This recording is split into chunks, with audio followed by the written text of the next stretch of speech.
So 31 days of eating 150 grams of total sugars per day. What were the effects on my body? What's going on YouTube? It's Jason and welcome to day number 53 and day number 32 of eating like a moron, aka my sugar experiment. So I have some very exciting news. Today is the last day of my sugar experiment. Officially, I've managed to get a blood test tomorrow at 1:30 p.m. I'm absolutely ecstatic. I'm fed up of all this sugar. I can't wait to go back to normal and just get on with my shred. So the plan for today is to edit my third and final steroid interview. I'm going to head to the gym and then I'm going to give you guys an honest review as to what eating like this for 32 days has done to my body. I'm going to give you all the juicy details, the good, the bad and the ugly. So stay tuned for that at the end of this video. Anyways, let's get on with the day. So, usual antics, natural yogurt, granola and maple syrup. Next meal was Nesquik. Thank God that's the last of it. Next I had cow pad, so it was rice, prawns, soy sauce, and I added some eggs for extra protein and broccoli. So, as it's Easter weekend, I've decided to finish my sugar experiment on a bang and go with a Lindt white chocolate egg. It's got a massive egg in it and then 8 truffles. I got it from Waitrose. Waitrose have the most bougie selection of eggs I have ever seen. This is as luxury as it comes. It costs like 11 quid. It better be nice. In terms of like macros and calories and sugars, it says it's got 56 grams of sugar in per 100 grams. So I'm probably gonna have to weigh the egg. I don't really fancy having 100 grams of added sugar on my last day of the experiment. If it's 100 grams, I'll have it all. If it's more than 100 grams, I'll probably split it with Rebecca. Let's go and get it weighed.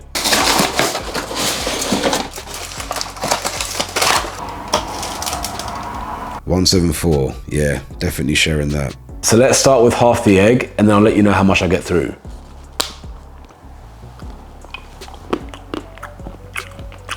Oh man, just pure sugar. As part of my pre-workout meal, I also had buttered sourdough. So on my way to the gym now, just to confirm, I will be weighing myself tomorrow morning.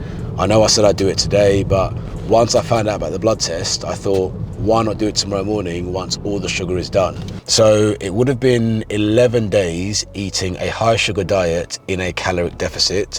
So I'm expecting my weight to be down. How much? I don't know, maybe like 0.5 to 0.7, but we'll see.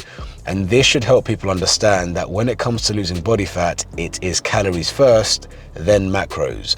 A lot of people have this misconception that, oh, if you eat bread, if you eat sugar, it's bad for you, you're not going to lose any weight. That's not the case, and hopefully you'll see tomorrow. So we'll start off with chest press. We'll go for a quick warm-up set.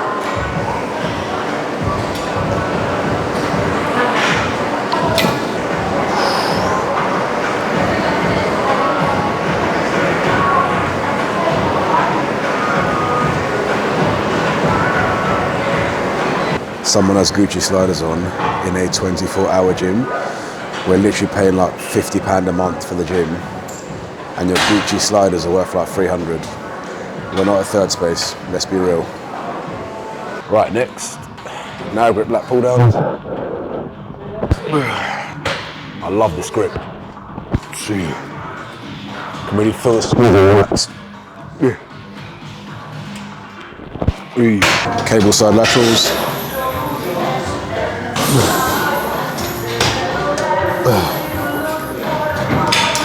So next, seated dips.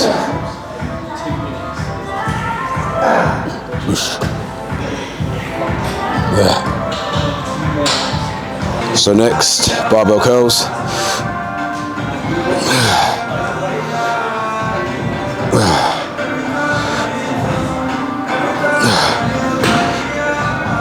Post-workout was the usual jollof, chicken breast, spinach, kale and shiitake, and fruit.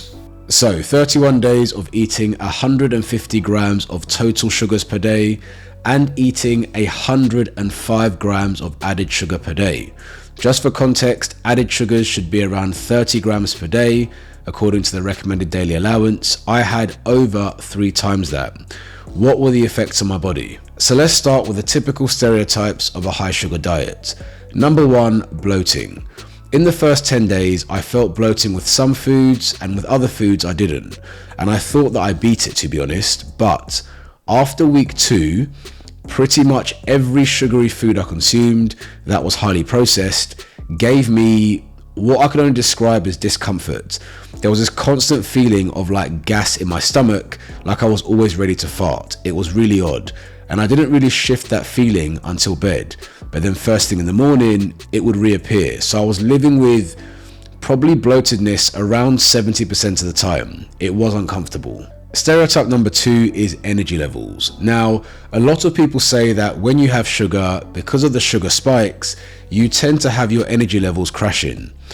I would say that I had a bit of a mixed bag, to be honest. When I'd consume sugar and I wouldn't use it for, say, something like a workout or a walk, I would find that within about 30 minutes, yes, my energy levels would crash. But if I use that sugar for a workout, for example, I wouldn't experience that crash because the sugar would end up getting used. Also, I think it helped that the rest of the carbs in my diet were brown fibrous carbs, so perhaps I didn't suffer as much as someone who just eats processed. So yeah, generally my energy levels were fine throughout the day, but if I didn't time my sugar right, then I may experience a crash. And the final thing is my skin. Now, a lot of people thought that by eating this kind of diet, I would experience acne at places on my body. But as you can see from my skin, nothing really changed. My skin stayed smooth, and I think that's testament to the rest of my diet.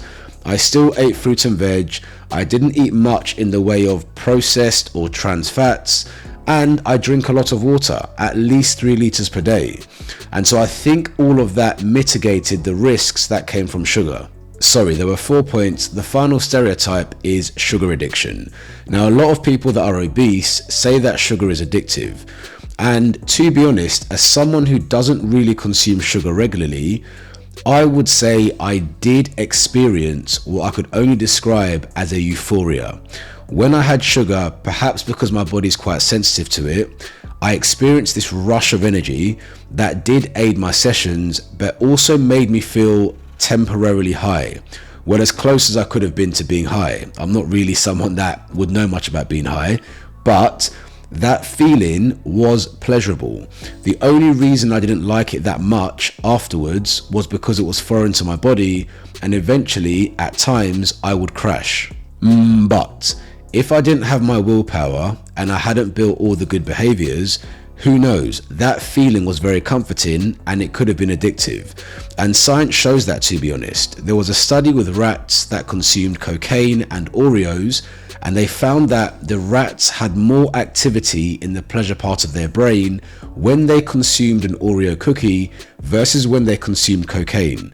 So there is something in that processed sugar is addictive. And perhaps many of those who are overweight and obese get hooked to that soothing feeling, that comfort, that high, and maybe that's what makes them overindulge. So yeah, all in all, it was an interesting experiment. Did anything catch me by surprise?